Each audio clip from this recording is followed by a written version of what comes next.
Olá, sejam bem-vindos a mais uma leitura do Evangelho no Lar. Eu sou Camila Sanches, a sua corretora de lares.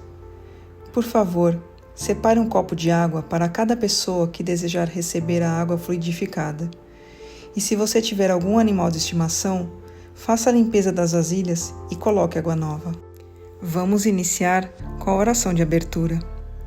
Rogamos ao Senhor Deus Onipotente que envie bons espíritos para nos assistir, que afaste os que poderiam nos induzir em erro e que nos conceda a luz necessária para distinguir a verdade da impostura.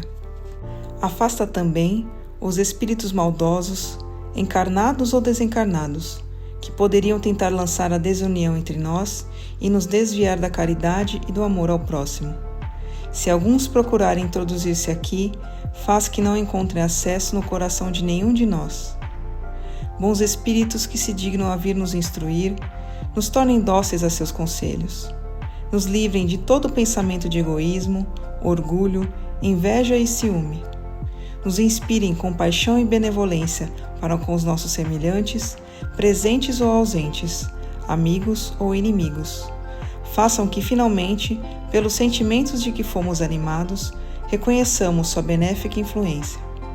Deem aos médios que escolheram para nos transmitir seus ensinamentos a consciência da santidade do mandato que lhe é confiado e da gravidade do ato que vão realizar, a fim de que o façam com o fervor e o recolhimento necessários.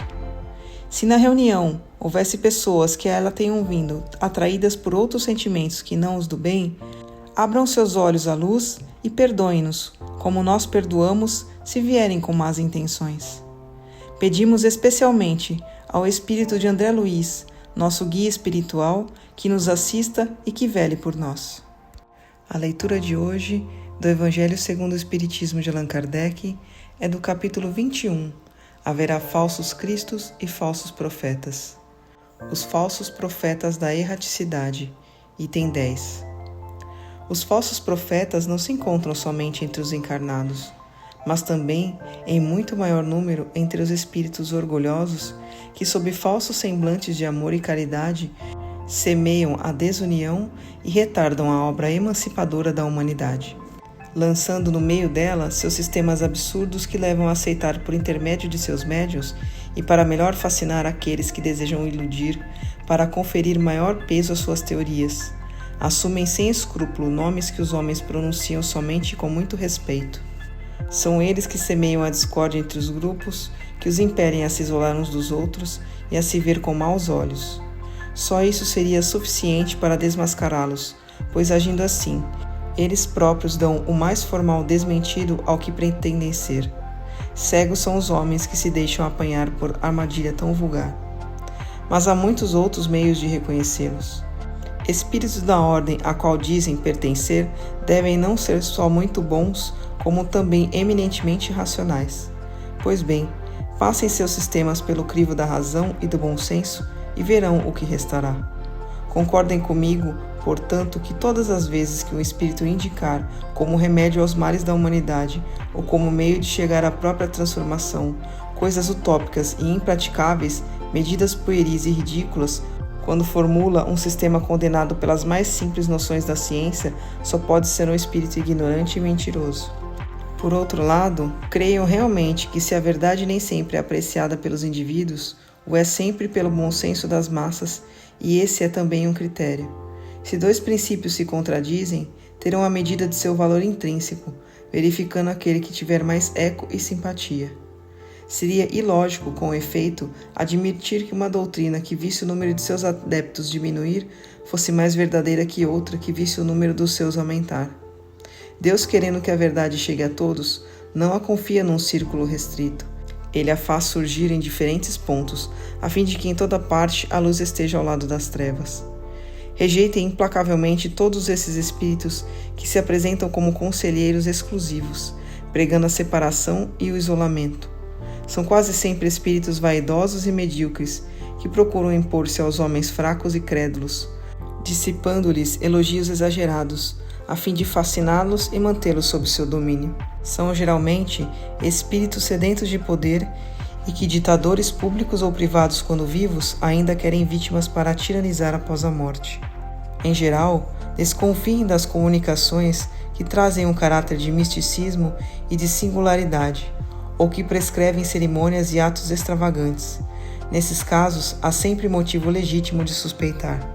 Por outro lado, creiam realmente que quando uma verdade deve ser revelada à humanidade, ela é, por assim dizer, instantaneamente comunicada a todos os grupos sérios que possuem médiuns sérios, e não a estes ou aqueles com exclusão dos outros.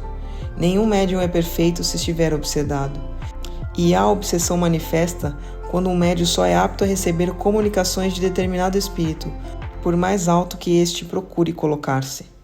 Em decorrência, todo médium e todo grupo que se considerem privilegiados por comunicações que só eles podem receber e que, por outro lado, se submetem a práticas que tendem à superstição, estão indubitavelmente sob o influxo de uma obsessão bem caracterizada, sobretudo quando o espírito dominador assume um nome que todos, encarnados e desencarnados, devem honrar e respeitar e não permitir que seja usado para qualquer fim. É incontestável que, submetendo ao crivo da razão e da lógica todos os dados e todas as comunicações dos espíritos, será fácil rejeitar o absurdo e o erro. Um médium pode ser fascinado e um grupo pode ser iludido, mas o severo controle dos outros grupos, a ciência adquirida, a elevada autoridade moral dos chefes de grupos, as comunicações dos principais médiuns que recebem uma marca de lógica e de autenticidade de nossos melhores espíritos, farão rapidamente justiça contra esses ditos mentirosos e astuciosos, procedentes de uma multidão de espíritos enganadores ou maus. Palavra dos Espíritos, graças a Deus. Mas antes de iniciarmos a oração de encerramento, eu quero pedir a você, que ainda não é inscrito em nosso canal, por favor, se inscreva agora. Clique no botão inscrever-se aqui abaixo do vídeo. Aproveita para ativar o sininho das notificações e receber todos os nossos vídeos. Se você está com problemas, precisando de ajuda ou conhece alguém que está enfrentando muitas dificuldades em casa, como animaizinhos perdidos ou doentes, brigas constantes com os filhos, discussões no relacionamento, por favor, compartilhe essa mensagem. Leia também a descrição desse vídeo e entre em contato conosco pelo WhatsApp. Você pode salvar a vida de alguém, curtindo e compartilhando o nosso conteúdo. Vamos finalizar com a oração de encerramento. Agradecemos aos bons espíritos que se dignaram vir comunicar-se conosco e lhes rogamos que nos ajudem a pôr em prática as instruções que nos deram e façam com que, ao sair daqui, cada um de nós se sinta fortalecido na prática do bem e do amor ao próximo. Desejamos também que essas instruções sejam proveitosas para os espíritos sofredores, ignorantes ou viciosos, que puderam participar dessa reunião e para os quais imploramos a misericórdia de Deus. Amém.